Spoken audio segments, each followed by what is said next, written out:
크게 보면 그게 87 체제라고 우리 좀 이야기할 수 있잖아요. 그 87 체제가 이제 바뀌어야 된다는 이야기는 뭐 오래전부터 지금 이야기가 되어 왔고, 역대 국회에서 국회의장들마다 여야 가리지 않고 개헌에 대해서 여러 가지 노력들을 하고, 실제로 개헌안도 준비되어 있기도 하고, 또 전국 공청회도 한 분들도 있고 이렇거든요. 그런데 개헌이 국회의원들이 절대 다수가 개헌을 바란다는 이야기도 있어요. 그렇지만 개헌이 될 거라고 생각하는 사람은 또 그 반대더라고요. 예. 어려울 거다. 집권한 대통령제의 대통령이 지금 윤석열 대통령을 보더라도 말로는 개헌 오케이, 선거구제 이 개혁도 오케이 하지만 실질적으로는 그렇게 하겠느냐 이런 생각 말들을 많이 하거든요. 우리 개헌 어때요? 좀 가능성이 있습니까? 뭐 아시겠지만은 뭐 대통령의 의지가 있어야 되죠. 그러면 왜 대통령의 의지가 있어야 되느냐? 대통령이 워낙 센 것이기도 하지만은 국회의원들의 절반이 대통령에 종속되어 있는 구조가 아닙니까? 그런데 지금 그걸 바꿔야 하는 것이죠, 지금 현재요. 우리나라의 국회에 보면은 여당 야당이라는 것이 있죠. 근데 원래 여당 야당 개념은 내각제에서 있는 개념이죠. 집권 세력이 당이 집권했을 경우 여당이 되는 거고, 이제 나머지 도전하는 세력이 야당이 되는 건데요. 물론 남미의 경우는 우리나라하고 비슷하게 여당 야당 개념이 있긴 합니다. 그런데 거기를 두고 우리나라처럼 대통령제가 제대로 작동하고 있는 나라라고 안 하죠. 근데 대통령제가 그나마 작동하고 있다는 미국의 경우는 현재의 바이든 대통령이 민주당 소속이지만은 미국의 의회에서 민주당을 두고 여당이라고 하지 않죠. 다수당이라고 얘기하죠. 우리는 우리 시각으로 표현하고 그렇죠. 그래서 거기는 우리의 여소야대 같은 경우는 뭐라고 하느냐? 분점 정부라고 하는 겁니다. 분점 정부. 국회를 장악하고 있는 권력하고 행정부 대통령을 장악하는 권력하고 서로 다르다. 달리 점유하고 있다라는 분점 정부인 거죠. 그래서 원래 원리에 따진다면 여소야대란 말은 성립이 안 되는 겁니다. 내각제 체제에서 당연히 단일 정당이든 연합을 하든 간에 다수가 돼야 집권하는 거니까 그러니까, 여소야대란 말이 성립이 안 되는 거고, 대통령 권력 분립의 대통령제의 경우는 권력이 분립이 되어 있는 것이기 때문에 국회에서 여당 야당을 따질 수가 없는 거죠. 그런데 남미의 국가들하고 우리들의 경우는 같이 여당 야당이 종속이 되어 있습니다. 그러니까 프랑스 같은 경우는 이중 권력이었을 때는 대통령하고 파리 시장이 달랐을 때 수상하고 다른 수상은 이제 국회에서 뽑는 거니까 국회 권력하고 또 대통령도 직선제로 하는 거니까 우리가 이원 집정제라고 하는 경우에 그랬을 때 동거정부라고 하는 거죠. 그건 수상이 세니까. 예. 근데 그 뭐 수상이 세냐 어디가 세냐는 그때마다 좀 캐릭터에 따라서 달라지기도 하는데요. 그래서 우리나라의 경우도 뭔가 의회가 잘 돌아가려면은 권력 분립의 형태로 대통령제로 되든가 아니면은 내각제로 가든가. 권력은 대통령이 행사하는데 나중에는 여당이 책임지는 거 아닙니까? 제대로 되려면 권력도 당이 행사하고 책임도 당이 져야 되는데 권력은 대통령이 행사하고 나중에 당이 책임지는 거죠. 그래서 이것도 애매한데요. 제가 아까 얘기가 지금 왜 개헌이 안 되는가 얘기가 여기까지 나왔는데 국회 절반가량은 대통령의 눈치를 보고 있기 때문에 대통령의 개헌 의지가 없으면은 괜히 본인들의 입지도 왔다 갔다 하는 건데 할 필요가 없다 그래서 하는 거죠. 그래서 개헌은 뭐 지대한 과제입니다. 우리가 아까 87년 체제 얘기하면은 가장 대표적인 것이 지금 이제 승자 독식의 체제를 이끌고 있는 현행 대통령 직선제인데요. 이것을 바꾸자 하는 거죠. 그래서 87년 체제의 변화 얘기하면은 개헌을 얘기하는 거죠. 동시에 87년 체제를 이끌어왔던 거기에 토대를 두고 양대 세력의 변화도 동반이 되는 거죠.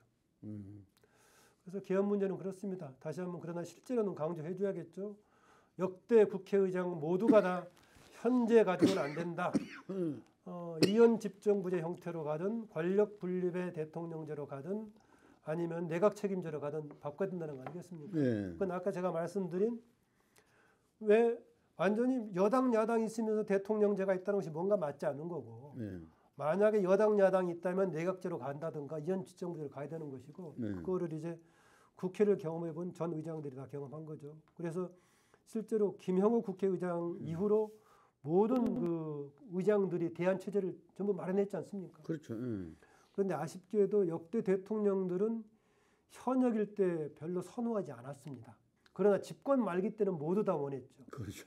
근데 유일하게 집권 말기에도 그런 것을 언급하지 않았던 유일한 대통령은 김영삼 대통령이었습니다. 왜냐하면 본인이 그 내각제 약속을 깨트리면서 대통령이 됐기 때문에 맞아요. 이후에 내각제 시도 자체를 뭔가 이상한 짓을 하는 걸로 간주해가지고 끝까지 그것은 전국에 다른 음모가 있는 거다라고 비판했습니다. 그리고 문재인 대통령도 사실은 대통령제를 선호한 쪽이었습니다. 다만 국정농단에 대해서 비판적인 지적이 나오면서 개헌에 대해서 국민 다수의 입장이 있었기 때문에 개헌 약속을 해서 형식상으로 지난번에 개헌안을 내놨을 뿐이지 대통령제는 유지하고 싶어하는 그런 입장이었습니다. 그래서 지난번에 분권하고 감사원을 국회로 이관시키는 형태의 이제 개헌안을 형식상으로 국회에 제출하긴 했는데 실질적으로는 이제 국회에서 개헌하고자 하는 사람들의 의도하고는 좀 달라가지고 그대로 뭐 폐기되고 말았었죠. 어쨌든 간에 역대 국회의장은 모두가 개헌의 절대 필요성을 강조하고 있고 대통령들도 임기 말기라든가 퇴임 이후에는 이대로는 안 된다는 걸 공유하고 있다. 다만 현재의 그 권력을 누리고 있는 쪽이 있기 때문에 그것은 고치지 않으려고 해서 쉽게 개헌이 안 되고 있다. 이 정도만 말씀드리겠습니다. 근데 저는 이번에도 어려울 것 같아요. 보니까. 그렇습니다. 윤석열 대통령이 거기 동의하지 않을 거고. 하려면은 제가 봤을 때요. 야당에 대해서 문석열 대통령에 대한 뭔가 정치적인 압박, 정책적인 압박이 좀 통하는 상황이 돼야 되는데 지금 윤석열 대통령이 야당 의식하고 있습니까? 전혀 의식하고 있지 않죠. 네, 이번 예산안 과정도 보면은 내가 보더라도 그럴 수밖에 없을 겁니다. 지금 야당을 이끌고 있는데 야당을 이재명 대표가 이끌고 있는데 이재명 대표는 민생 등등을 얘기하고 있지만은 TV 앞에 나갔을 때 국민들이 이재명 대표의 민생을 보겠습니까? 사법 리스크를 보고 있겠습니까? 사법 리스크를 보고 있죠. 그 전망을 갖고 있으니까 야당의 압박이 전혀 통하지 않고 있는 상황이죠. 그렇게 하면서 윤석열 대통령의 무슨 일반 검찰주의적인 성향, 여러 가지 문제점 또 때론 이런 걸 지적하면서도 일방적으로 갈 수밖에 없게 만들고 있어서 윤석열 대통령에 대한 다른 견인이 현재 안 되고 있다. 그래서 1차적으로는 윤석열 대통령 스스로가 실현하지 않는 한 실천적인 방법으로는 야당의 변화인데 그래서 저는 오히려 야당의 변화를 촉구하는 쪽입니다. 야당의 변화를 얘기하면은 일차적인 변화의 계기는 사법 리스크의 향배가 결정돼야겠고 그걸 토대로 해서 민주당의 태도 변화를 얘기하는 거겠죠. 한번 기대를 갖는다면 그런 야당의 변화 속에서 정말 총선 때 국민 투표를 같이 하는 개헌에 대해서 좀 그런 그림을 저는 개인적으로 그려봅니다. 가능할까요? 그런가 하면은 되게 세 가지 아니겠습니까? 야당 압박, 대통령 스스로 가는 거, 아니면 야당 압박, 아니면 국민들. 근데 국민들이 개헌 문제를 가지고 그렇게 들어서지 않는단 말이죠. 그렇더라고요. 더구나 한때 정치권에서요, 이 권력구조 변경이 핵심인데 이것에 관해서 물타기를 해버렸어요. 권력구조 변경은 정치권들의 자기 노름을 위한 것이다. 중요한 것은 기본권이다. 기본권에 대한 문제가 중요하다 강조하는 사람들이 사실은요. 개헌을 싫어했던 물타기 하려고 했던 사람들이에요. 그런데 현재 우리 헌법의 기본권 조항의 문제 때문에 국민들의 기본권이 제약을 받고 있습니까? 아니죠. 그렇죠. 기본권 조항은 헌법을 다듬는 김에 조금 더 뭔가 고치자라는 거고 권력구조 문제는 헌법을 고치지 않으면 안 되는 문제이기 때문에 고치자는 건데 그렇습니다. 그래서 국민들한테는 권력구조 문제가 그렇게 민감하게 다가오지 않아가지고 그렇게 국민의 에너지로 나오기는 어려운 상황이고요. 윤석열 대통령이 스스로 인식하고 있지 않다면 결국은 야당의 요구라든가 압박인데 지금 야당의 요구라든가 압박이 먹히고 있지 않는 상황이다.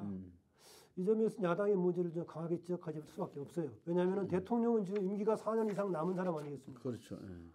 그런데 지금 지난번 대선에서 패배했던 야당은 그 이후에 아무런 변화가 없어요.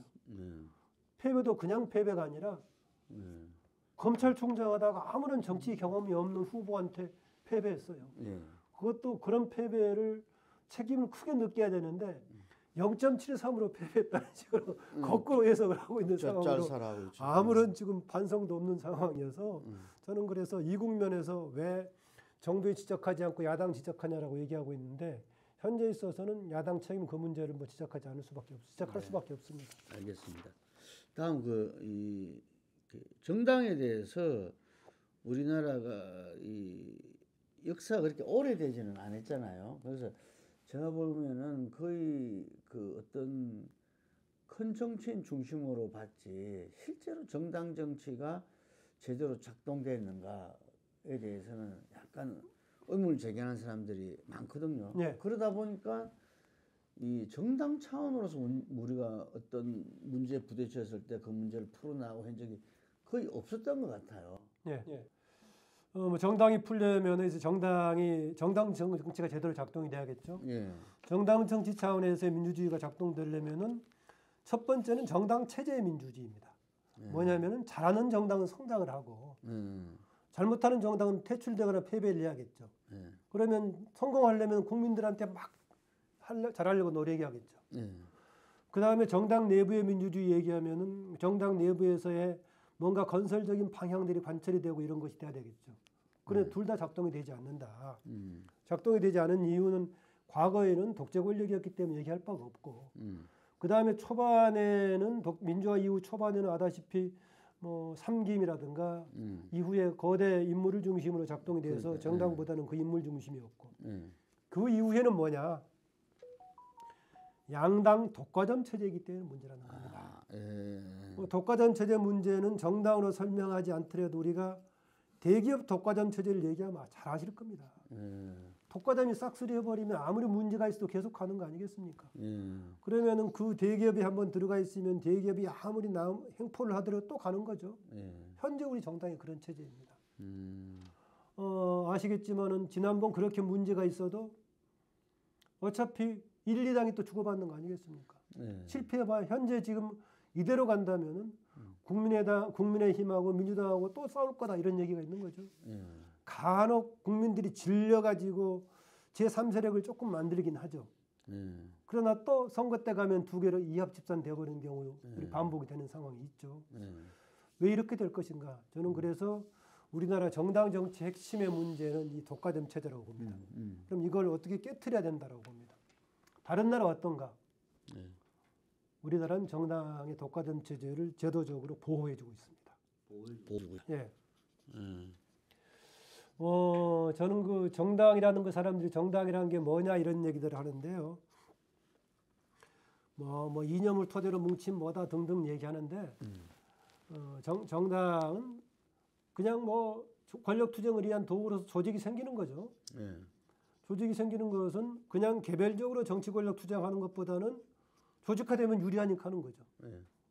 그래서 동서고금을 막론하고 정치 조직이 있는 거죠.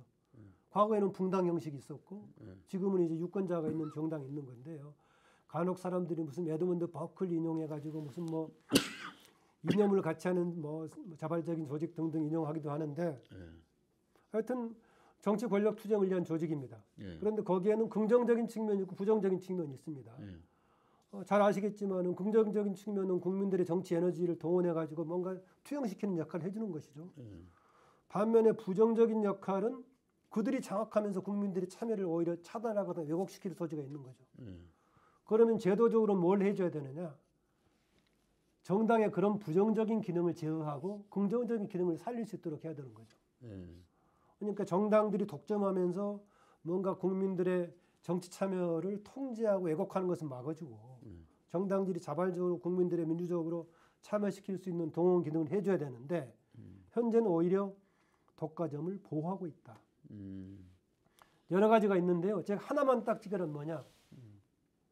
우리나라 공직선거법 150조에서 규정하고 있는 기호 순번제입니다. 일당한테 기호 1번을 주는 겁니다. 정치자금도 먼저 하죠. 기호 1번 주고 나면은 1번 아니면 2번 받으면은 당선될 가능성이 현재 현역 의원들의 90%가량은 공천만 받으면 당선된다고 볼 겁니다. 그래서 우리나라의 그동안의 40~50%가 신진으로 교체가 됐는데 무엇 때문에 교체가 됐느냐? 공천에서 교체가 된 거죠. 정당이 교체가 돼서 경우는 소수가 됐던 거고요. 그럼 다른 나라는 어떻게 하느냐? 우선 기호를 붙이는 나라가 많지 않습니다. 기호를 붙이면 기호를 보고 투표하는 거죠. 우리나라 투표 기호 보고 하지 않습니까? 예. 이번에 1번 찍어라, 2번 찍어라. 예. 이미 시뮬레이션이 많이 나와 있습니다. 그렇게 나와 있을 경우에 얼마나 프리미엄을 누리는 건가. 우리나라는 3중의 프리미엄이 있습니다. 우선 맨 앞에 놓는 순서 효과라는 것이 큰 정당의 경우는 조금 작습니다만은 엄청 큽니다. 작은 정당의 경우에는. 예. 거기다가 번호까지 있습니다. 그리고 우리나라에서 지역구 후보 나갔을 때 후보자 이름이 맨 먼저 나갑니까? 기호가 먼저 나갑니까?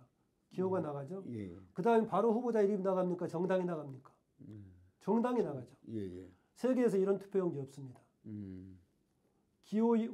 지역 비례 투표에는 당연히 정당을 가지고 투표하니까 정당 이름이 가는 거죠. 그런데 우리나라는 번호가 쫙 앞에 있죠. 예. 2번으로 보자면 1 딱 있고 그 다음에 후보가 있으면 후보 김문구가 먼저 나가는 것이 아니라 후보 이름하고 거의 비슷한 사이즈로 만약에 민주당 소속인 민주당이 먼저 나갑니다. 예. 그리고 후보 나갑니다. 투표용지 그리 돼. 예. 그러면 국민들은 뭐 보고 찍겠습니까? 1번 보고 민주당 보고 찍죠. 예. 물론 사람 보고도 찍죠. 그런데 그것이 그 영향이 작다라는 거죠. 민주당이 아무리 내부적으로 잘못하고 있어도 내가 항의한다라고 하면은 공천을 못 받을 가능성이 있다. 그럼 항의하겠습니까? 예. 안 하죠. 그럼 정당 민주주의가 작동이 안 되는 거죠. 그러면 이 정당 저 정당이 다 문제다. 국민의힘도 문제고 민주당이 문제다라고 얘기하면은 새로운 정당이 나오면 되는 거죠. 그런데 기존의 정당한테 1, 2번 번호 줘버리면 새로운 정당이 나오면은 당선될 가능성이 얼마나 있습니까? 우리 제3정당의 역사는 주로 패배로 점철된 그렇게 돼버리는 거죠. 그래서 제가 과거에 이런 문제를 지적하지 않고 연동형만 얘기할 경우에는 제3의 정당도 한몫 끼워서 어쩌는 것에 불과하다. 주로 정의당이 그런 쪽 한쪽이었는데요. 예. 정의당은 그러면 3번이나 4번 가서 끼어들 수 있으니까 하는 건데요. 정확하게 하면 추첨해서 해야 됩니다. 다른 나라들 다 그렇게 합니다. 일본의 경우도 번호 없습니다. 추첨합니다. 유일하게 우리나라하고 비슷한 경우 어디냐면은 독일입니다. 독일이 이제 번호가 있고 이거 합니다. 독일은 왜 그랬느냐? 역사가 독일은 원래 정당 중심의 100% 비례 투표였습니다. 아 그렇죠. 네. 그랬다가 나중에 소선거구 제가 결합한 거 아니었습니까? 예. 거기다가 독일은 또 분권화되어 있기 때문에 우리나라만큼 폐해가 덜하죠. 거기다가 독일은 또 지역구 그 후보자하고 정당 비례하고 이중 등록이 가능하죠 등등. 다양한 문제가 조금 그나마 보완이 됐는데 독일 정도만 사례로 할 수가 있고 번호가 있는 나라가 일부 있습니다. 많지가 않고 기본으로 추첨합니다. 심지어는 순서에 따라서 프리미엄도 있기 때문에 또 지역 투표구마다 그 순서도 바꿔줍니다. 추첨하더라도. 현재 우리나라 교육감 선거 그렇게 하고 있죠. 예. 교육감이 광역 단위인데 추첨해서 내가 맨 앞쪽에 있었다라고 얘기하면은 모든 투표용지에 전부 다 앞에 있으면 안 되죠. 앞쪽에 있으면은 프리미엄이 있으니까 로테이션합니다. 그게 2010년 교육위원 선거에서 나왔습니다. 당시에 교육위원 87명을 뽑았는데 그중에 93%가 첫 번째, 두 번째가 돼버렸습니다. 그래가지고 당시에 선거 결과 분석하면서 로테이션 해야 된다. 해서 순환 비율로 가게 된 겁니다. 그건 우리가 보다시피 순서에 따른 프리미엄이 분명히 있다는 거 아닙니까? 그런데 우리나라는 번호까지 있어요. 그러니까 거기에서 적용되는데 우리 정계특위에서는 이 문제가 전면적으로 제기된 적이 없습니까? 제가 제기를 한 10몇 년 전부터 했어요. 그러면은 뭐라고 하느냐? 맞는 말씀입니다. 그런데 의원들이 안 할 겁니다. 라고 나중에 빼버립니다. 빼버리고 나가서 결국은 그동안에 나왔던 게 연동형 무슨 비례대표 석패율 이런 것만 나왔던 겁니다. 왜냐하면 현재 그 299명, 한 명 지금 빠져가 299명인데 제가 대강 보니까 299명 중에서 290명이 큰 정당하고 관련이 있어요. 그런데 290명이 지금은 1년 반 뒤에 총선에서 공천만 받으면 재선된다고 80~90% 생각할 겁니다. 그런데 내가 지금 얘기한 대로 공직선거법 150조 그걸 문제라고 지적해서 추첨해버린다. 그럼 본인들 어떻게 되겠습니까? 근데 그게 정상이죠 지금 사실은. 그래서 저는 만약에 지금 그 기존 정당을 비판하는 문제를 지적한다면은 공직선거법 150조가 가지고 있는 부정적인 문제를 지적해줘야 된다고 봅니다. 우리나라 역사에서요. 박정희 대통령도 추첨제로 세 번째 당선될 때는 추첨제로 됐습니다. 두 번째 당선될 때는요. 1967년 대선 때까지 추첨제였습니다. 그런데 어, 대신 우리나라는 그렇습니까? 번호가 있었죠. 예. 당시에 박정희 후보가 기호가 몇 번이었느냐? 6번이었습니다. 6번으로 됐습니다. 그때까지는 다 추첨제였습니다. 그랬다가 그 다음에 69년부터 이제 기호 순번으로 지금까지 바뀌게 됐던 것이죠. 간혹은 50 초기라든가 이럴 때는 기존의 정당이 다 해체가 됐으니까 그럴 때는 추첨을 한 번씩 했습니다. 정당이 되고 나면 이거 했는데 사실은 이것만 고쳐도요. 지금 뭐 연동형이니 뭐니 얘기하지 않고 지금 소선거구 그대로 하더라도 신진 세력의 문제, 뭐 여러 가지 사표의 문제 상당 부분 해결됩니다. 굉장히 심각한 문제입니다.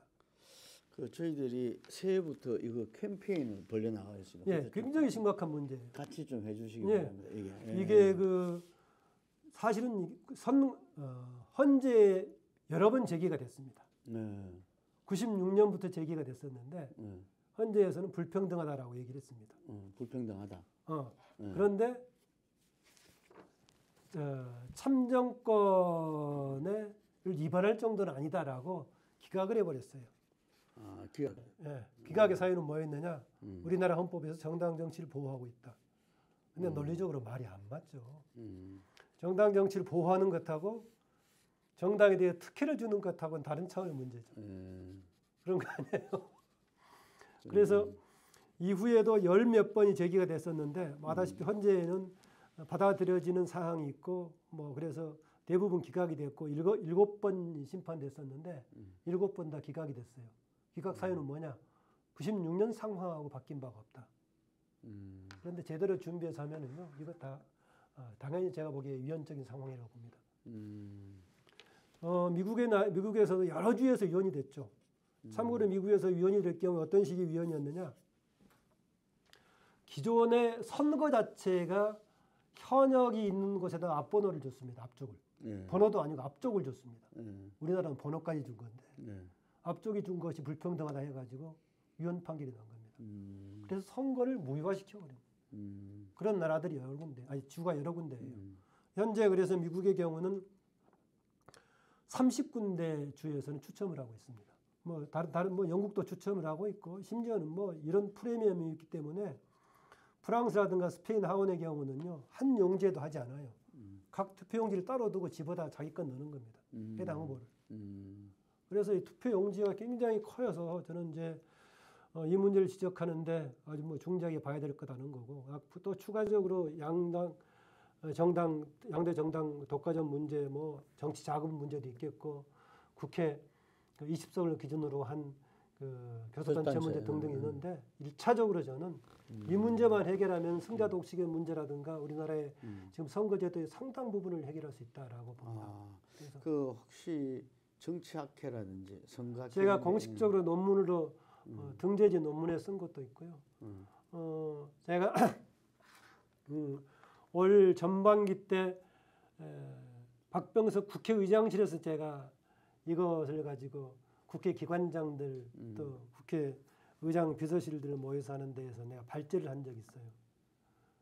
발제를 한 적이 있어서 그럼 공식적으로 한 보고서를 내달라고 해서 국회 입법조사처에서 보고서를 나간 적이 있습니다.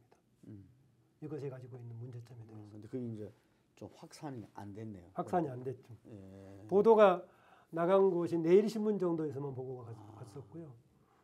굉장히 심각한 문제죠 사실은. 보세요. 번호도 있지. 정당도 있지. 아니, 먼저 순서 있지. 번호 있지. 정당 있지. 그다음에 뒤에 실려가는 겁니다. 그런데 이게 그 정당들은 금방 말씀하신 대로 본인들이 이해관계에 따라서 이걸 묵살한다 치더라도 학자들 이렇게 정치학자, 선거학자 이런 분들은 이게 대해서 뭐라고 해요? 자기들 입장을. 당연히 뭐 알만한 사람은 얘기하고 있죠. 그런데 별로 모르고 있어요 이게 뭔지. 이걸로 박사학위 논문을 쓴 친구 하나 있죠. 연대에서 박사학위 논문 쓴 친구 하나 있는데 우리나라 학자들 중에서도 심지어는 그 지방선거에서 가나다 문제를 가지고 지적한 적도 있었죠. 그것도 너무나 웃긴 거 아니에요? 지방선거에서 당에 먼저 주면서 어느 정당이 가나다 배출하면 그것도 가나다 앞쪽에 주는 것이죠. 다음 번호를 뒤에 주는 거고.